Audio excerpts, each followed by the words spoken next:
why did I write the article, Employer-Sponsored Healthcare is Hurting the U.S. Labor Market? And this is a topic that is kind of somewhat outside of what I normally write about, but I wrote about it because it's something that's bothered me a long time, really. I mean, the first time that I realized that people actually make career choices based on access to healthcare. The U.S. is perhaps the only well-developed economy in the world where employees decide whether or not to take a job, not based on what is good for their talent and their potential and where they're going with their career, but based on how will this affect the dental coverage provided to my children, or how will this affect the healthcare provided to myself or my spouse?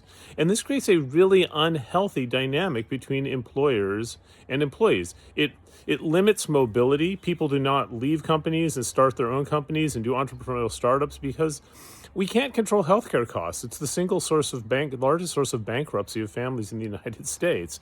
And also it's devastating when people get laid off because not only they lose their source of income, they lose their source of healthcare. And you can live on very little money, but healthcare is a cost that you cannot control, particularly when you're not even talking about your own healthcare. You're talking about the well-being of your family members.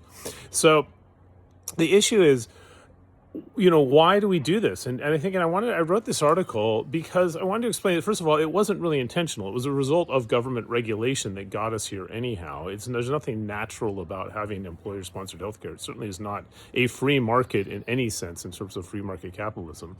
But second, it goes back to a very dangerous precedent in U.S. history, which if you look back, it was company towns. Back in the late 1800s and early 1900s, a lot of people, particularly in the mining industries and the lumber industry, and other extraction industries, people would be forced to live in company towns, and that gave a really unhealthy control of employers over employees. The fact is, employees, if they left the company, they lost where they were living, and they lost access to a lot of other resources. So it's bad to have this sort of dependency, this over-reliance on dependency between employers and employees on things like healthcare. On top of it, employers don't want to be doing it. I've never met a business leader that want their employees to be healthy and have access to healthcare, but they don't want to be responsible for providing it any more than they want to be responsible for providing, housing.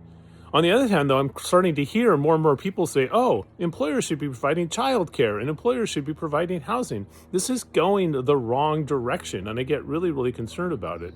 And so that's why I wrote this. Just really, it's kind of getting on a soapbox a little bit. It's frustrating. I want to say, this has nothing to do with socialized medicine. That's a whole different topic.